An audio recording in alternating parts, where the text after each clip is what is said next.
నిద్రపోవడానికి వెళ్లే ముందు ఒక అద్భుతాన్ని చూశాను భయ్య. నా కుతూహలం ఆపుకోలేక అది మీతో షేర్ చేసుకోవాలని మీ ముందుకు వచ్చాను. ఖచ్చితంగా ఈ విషయం తెలుసుకుంటే మీరు కూడా ఆశ్చర్యపోతారు, షాక్ గురవుతారు. అదే కన్నప్ప మూవీ ఈ రోజు రిలీజ్ అయింది. నేనైతే టికెట్ల కోసం ఈగర్గా వెయిట్ చేస్తున్నా, ఎప్పుడు టికెట్లు దొరుకుతాయి బుక్ చేసుకుందామని. కానీ కొంతమంది అయితే ఆల్రెడీ సినిమా చూసేసి రివ్యూస్ కూడా ఇచ్చేశారు, అది కూడా యూఎస్ఏలో అంట. అసలు ఆ వీడియో చూస్తుంటే నవ్వాలో ఏడవాలో కూడా అర్థం కావట్లేదు భయ్య. ఆ బ్యాక్గ్రౌండ్స్ ఏమో మన ఐమాక్స్ అని, లేదంటే ఎక్కడెక్కడో పల్లెటూరులో ఉన్న థియేటర్ల దగ్గర బ్యాక్గ్రౌండ్ పెట్టి వాళ్ళకి ఎంత డబ్బులు ఇచ్చారో తెలియదు, కానీ వాళ్ళైతే ఘోరంగా యాక్ట్ చేస్తున్నారు భయ, నటించేస్తున్నారు అంతే. అసలు దండాలు పెట్టేస్తున్నారు, కొంతమంది అయితే ఓం నమ శివాయ కూడా చెప్పేస్తున్నారు. నాకైతే నవ్వాలో ఏడవాలో అర్థం కావట్లేదు.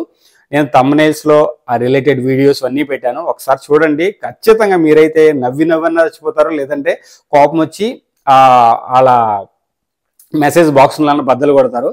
అలా ఉంది సిచ్యువేషన్. ప్రతి సినిమా టైంలో వీళ్ళ గోల ఎక్కువైపోతుంది భయ్య. సినిమా రిలీజ్ అవ్వకముందులో రివ్యూలు ఇచ్చేయడము, జనాల మభ్య పెట్టడం.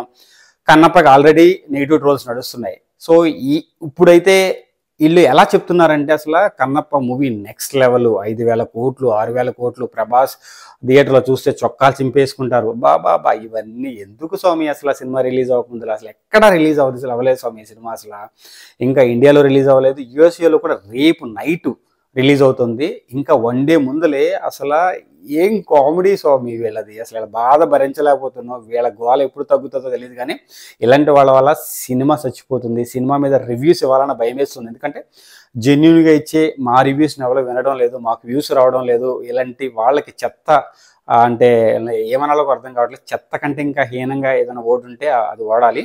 సో వీళ్ళకే ఎక్కువ సపోర్ట్ వస్తుంది. ఏదో మాకు రావట్లేదని కాదు, ఇలా నెగిటివ్ అండ్ జెన్యున్ ఫీడ్బ్యాక్ ఇవ్వకుండా false news, false reviews spread చేయడం ఎందుకనే ఉద్దేశము. సో ప్లీజ్ వీళ్ళంటి అవాయిడ్ చేయండి, వీళ్ళకి సపోర్ట్ చేయొద్దన్న ఉద్దేశంతో ప్రతిసారి వీడియో చేస్తూ ఉంటాను, అంతకన్నా ఏం లేదు. సో నాకైతే చాలా ఆశ్చర్యంగా అనిపించింది. అసలు నేను జస్ట్ వర్క్ అయిపోయి జస్ట్ అలా ఫోన్ ఓపెన్ చేశాను, వీడియోస్ మీద వీడియోస్ అసలు ఎన్ని వీడియోస్ వస్తున్నాయి స్వామి. ఎంతమంది ఇట్లా బతికేస్తున్నారో ఫేక్ రివ్యూస్ మీద అర్థమవుతుంది. సో వాళ్ళ కడుపు కొట్టాలని కాదు, కానీ దీనివల్ల సినిమాల కడుపు కొడుతున్నారు వాళ్ళు. సో అందుకనే మాట్లాడాల్సి వస్తుంది. సో ఒకసారి చూసి ఇలాంటి వాళ్ళని సపోర్ట్ చేయండి, కుదిరితే రిపోర్ట్ చేయండి. అప్పుడు మనం అంటే జెన్యూనిటీ అనేది మనకి ఎవరైతే జెన్యూన్గా ఉన్నారో వాళ్ళని సపోర్ట్ చేస్తే వాళ్ళు ఎదగడానికి, సినిమా ఎదగడానికి కూడా ఉపయోగపడుతుంది. సో ఇంతకన్నా ఎక్కువ చెప్పడానికి ఏం లేదండి. జై Hind, Srini signing off. Thank you.